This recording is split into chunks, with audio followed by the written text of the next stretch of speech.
यह गौतम बुद्ध की एक कहानी है। इस कहानी के माध्यम से भगवान गौतम बुद्ध ने बताया कि कम बोलना सीखो, जिंदगी में हमेशा खुश रहोगे।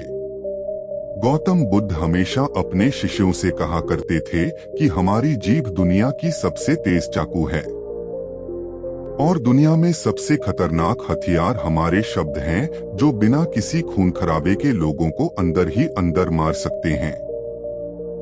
हमारे शब्द हमारी ताकत हैं, लेकिन यह कमजोरी भी हो सकती है अगर हमें नहीं पता कि कब, कहां और कितना बोलना है। यदि हम सही समय पर सही इरादे से सही शब्दों का प्रयोग करते हैं तो यह हमें एक सफल व्यक्ति बनाता है। लेकिन अगर हम सही समय पर सही इरादे से सही शब्दों का प्रयोग नहीं करते हैं तो यह हमारे जीवन को नर्क से भी बदतर बना सकता है। तो आज मैं आपको मौन पर एक कहानी सुनाऊंगा और यह कहानी आपकी जिंदगी बदलने वाली है। यह आपको मौन की शक्ति का एहसास कराने जा रहा है। जापान में एक बहुत प्रसिद्ध बौद्ध भिक्षु थे जिनका नाम दीझाई था। वह दुनिया के शोरगुल से दूर जंगल में अकेला रहता था और वह बहुत ही ध्यानमग्न व्यक्ति था। इसलिए वे पूरे जापान में बहुत प्रसिद्ध थे और एक दिन उनके पास एक राजकुमार आया। प्रिय साधु, मैं हमेशा थका हुआ, निराश और परेशान महसूस करता हूँ। मेरा मन बहुत बेचैन रहता है। हालांकि मेरे पास सब कुछ है, धन, प्रसिद्धि और सभी विलासिता जो एक व्यक्ति पाने की ख्वाहिश रखता है, लेकिन फिर भी मेरे अंदर इतना अशांति क्यों है? तो साधु ने कहा, ऊपर से आपको इसका उत्तर पता है, लेकिन आपने कभी इसकी खोज नहीं की। साधु ने कहा कि मैं एक प्रयोग करना चाहता हूँ। क्या आप वह प्रयोग करना चाहेंगे? इस प्रयोग के बाद आपके जीवन में कोई अशांति और चिंता नहीं रहेगी। यह सब सुनकर राजकुमार बहुत परेशान हुआ, लेकिन उसने साधु से कहा कि मुझे बताओ कि मैं क्या करूं। मैं अपने मन की शांति के लिए कुछ भी करने को तैयार हूं। तब साधु ने शांत स्वर में उत्तर दिया, अगले 10 दिनों तक आप मेरे आश्रम में रहेंगे और सामान्य व्यक्ति की तरह रहेंगे, और इन 10 दिनों तक आप अकेले मौन में बैठेंगे और जितना हो सके कम बोलेंगे। राजकुमार साधु की बात से सहमत हो गया। पहले दिन उन्हें लगा कि उनका मन सामान्य व्यक्ति से ज्यादा विचलित है। उसके मन में तरह तरह के सवाल उठ रहे थे और वह आम लोगों की तरह जीवन जीने में असहज महसूस कर रहा था। उसके भीतर बोलने की प्रबल इच्छा थी, पर वह मान गया और कुछ न बोला, एक शब्द भी नहीं। लेकिन वह चुपचाप बैठा रहा। लेकिन जैसे जैसे रात होती गई, उसे एक बड़ी शांति का अनुभव हुआ। उसके लिए यह बड़ा अजीब था। वह अंदर ही अंदर खुश हो रहा था और अपने आप से पूछ रहा था कि बेचैनी कम क्यों हो रही है। अगले दिन राजकुमार एकांत में बैठा प्रकृति को, फूलों को, पौधों को, आकाश में उड़ते पक्षियों को देख रहा था। अपने जीवन में पहली बार वह देख रहा था कि उसके चारों ओर कितनी सुंदर प्रकृति है। वह अपने चारों ओर प्रकृति को देख और महसूस कर सकता है।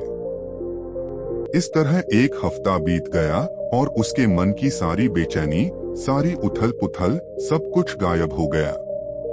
8वें दिन की सुबह राजकुमार की आंखें अपने आप बंद होने लगीं और वह गहरे ध्यान में डूब गया।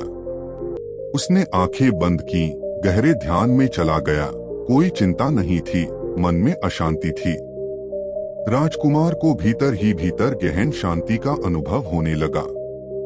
बाकी के 2 दिन गहरे ध्यान में बिताने के बाद राजकुमार खुद को एक बौद्ध भिक्षु के सामने पेश करता है। राजकुमार ने साधु से कहा कि प्रिय साधु, मुझे उत्तर मिला कि मेरा मन इतना शांत और अशांत क्यों है। उन्होंने कहा कि मुझे पता था कि मेरा मन इतना विचलित और अशांत क्यों है। फिर उन्होंने पूछा, बताओ क्या जवाब मिला। राजकुमार ने कहा कि मैं जरूरत से ज्यादा बातें करता था और दिन भर लोगों पर ऊर्जा बर्बाद करता था और उनके बारे में अकेले ही सोचते थे और ज्यादातर समय उनके बारे में नकारात्मक ही सोचते थे। इस प्रकार मेरा समय नष्ट हो रहा था और अधिक बातें करने और सोचने से मेरा मन अशांत हो गया था। इस वजह से मैं कोई भी काम अच्छे से नहीं कर पाता था, जिसके कारण मैं लगभग हर काम में असफल होने लगा था और निरंतर असफलता ने मुझे और अधिक उदास और चिड़चिड़ा बना दिया और इसने मेरे जीवन को और नष्ट कर दिया। लेकिन ये 10 दिन बिल्कुल अलग थे। अब ऐसा लग रहा है कि अपनी जिंदगी को पूरी तरह से जी रहा हूँ और इससे पहले मैं अपनी जिंदगी गलत तरीके से जी रहा था। मैंने यह भी सीखा कि हमें ध्यान करने की आवश्यकता नहीं है, ध्यान अपने आप हो जाता है जब हम अभी भी और चुप हैं।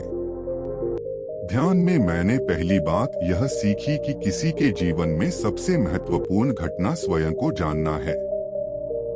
बौद्ध भिक्षु ने कहा कि आप ही नहीं, दुनिया में ज्यादातर लोग जरूरत से ज्यादा बोलते हैं।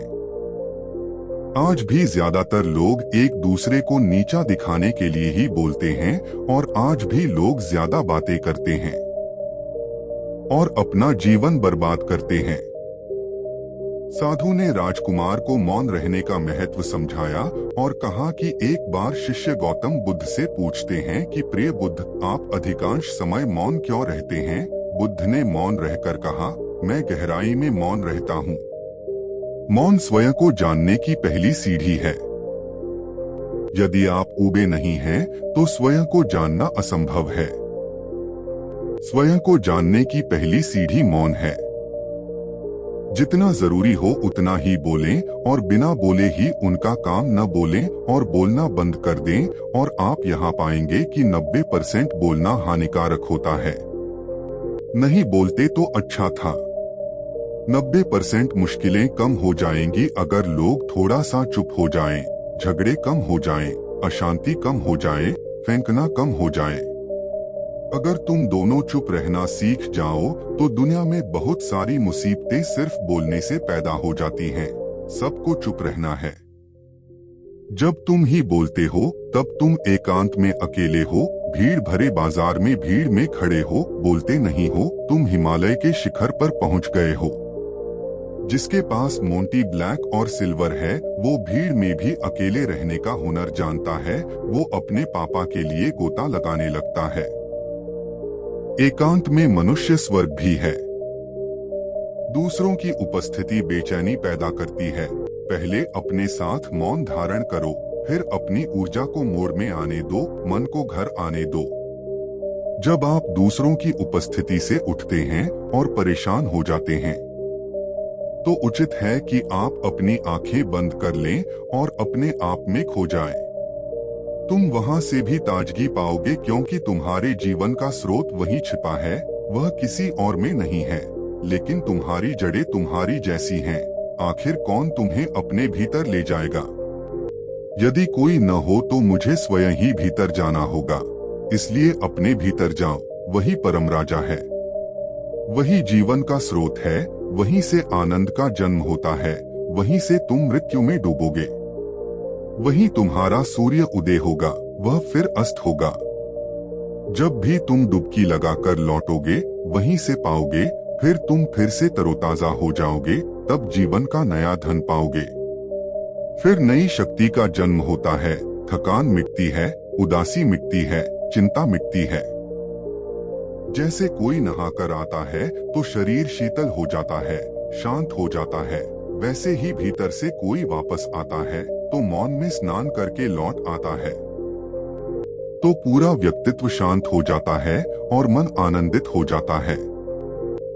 जब आप आंतरिक मोह की उस ऊंचाई पर पहुंच जाएंगे तो आप पाएंगे कि आपका मन बोलने से भी नहीं बटता। वह निरंतर तुम्हारे भीतर बैठी उसकी एक अंतर्धारा बनी रहती है। तुम बोलो लेकिन अपने को मत छोड़ो। आप शब्दों का प्रयोग भी करते हैं लेकिन अपनी चुप्पी नहीं तोड़ सकते। एक बार गहरे सन्नाटे में, तब तुम्हारी वाणी में सुगंध होगी, फिर तुम्हारी वाणी में विशालता होगी जो तुम्हारे बोलने का संगीत होगा। सब ठीक हो जाएगा। आप बोलेंगे तो दूसरे ठंडे पड़ जाएंगे। भीतर से मौन होते ही आप इतने शक्तिशाली होने लगते हैं कि समाज की पराधीनता छोड़ने लगते हैं और आपकी जिंदगी में एक ऐसा मजा आता है जो सिर्फ दीवानों की जिंदगी में होता है। आपके चेहरे पर एक नई चमक आ जाती है, आपकी आंखें किसी और चमक से भर जाती हैं और आप असीम शांति के सागर में डूबने लगे। ऐसा कहकर उन्होंने अपनी बात समाप्त की। और धन्यवाद साधु राजकुमार। वापस अपने महल में दोस्तों, आपने भी अनुभव किया होगा कि ज्यादा बातें करने से मन अशांत हो जाता है। हम अपने मन के साथ साथ अपने ध्यान पर भी नियंत्रण खो देते हैं। जो लोग बहुत अधिक बातें करते हैं उनमें किसी एक कार्य पर ध्यान केंद्रित करने की क्षमता नहीं होती है, इसलिए वे अपने किसी भी लक्ष्य पर पूरी तरह से केंद्रित होते हैं।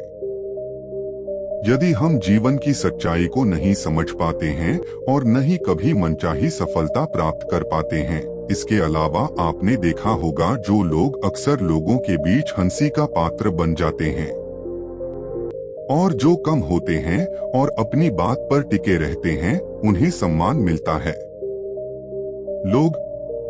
लोग जो कहते हैं उसे सुनते हैं और विश्वास करते हैं और उनके विचारों के बारे में उनका मन बेचैन रहता है। शोर से भरा हुआ अशांत मन वाला व्यक्ति जीवन में किसी भी कार्य में सफल नहीं हो पाता क्योंकि उसका किसी भी कार्य में मन नहीं लगता। अगर कोई व्यक्ति जानता है कि उसे कब, कहां और क्या कहना है तो वह वास्तव में बहुत बुद्धिमान है और ऐसा व्यक्ति जहां भी जाता है आकर्षण का केंद्र बन जाता है और जो कुछ भी करता है उसमें सफल हो जाता है। यदि हम महान व्यक्ति के व्यक्तित्व को देखें तो पता चलेगा कि वह कम बोलते हैं और कम से कम शब्दों में अपनी बात समाप्त करते हैं। वह बोलने से पहले गहराई से सोचता है कि उसे क्या कहना है। लेकिन जो लोग अधिक बोलते हैं वे भी कई बार झूठ बोलते हैं और अपनी बातों से दूसरों के दिमाग पर कचरा डालते रहते हैं। वह अधिकतर दूसरों की बुराई ही करता रहता है, इसलिए उसके अपने भी उससे बचने और उससे दूर रहने की कोशिश करते हैं। हमारे भारतीय उपनिषदों में कहा गया है कि हमारे वचन ही वास्तविक धर्म हो सकते हैं। मौन से धैर्य आता है, धैर्य से ध्यान आता है और ध्यान से व्यक्ति अपने जीवन के प्रति जागरूक हो जाता है। इसलिए अगर हम ज्यादा बात करते हैं तो हम उस चुप्पी को खो देते हैं जो मन की शांति का पहला स्थान है। दोस्तों, आज से हम भी मौन का अभ्यास करेंगे। अगर आपको इस वीडियो से कुछ सीखने को मिला हो तो इस तरह की और वीडियो देखने के लिए आप हमारे चैनल को लाइक, सब्सक्राइब, शेयर करें।